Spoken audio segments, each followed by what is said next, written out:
Narkoba memunculkan permasalahan-permasalahan sosial, penyakit-penyakit sosial.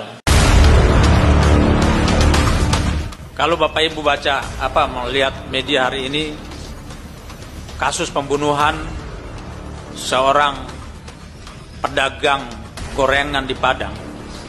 Pelakunya adalah buronan narkoba 6 tahun. Dan ketika ditangkap, dia kedapatan ada alat pengisap narkoba di tempat dia ditangkap. Artinya narkoba hari ini juga berdampak kepada kejahatan, kekerasan seksual.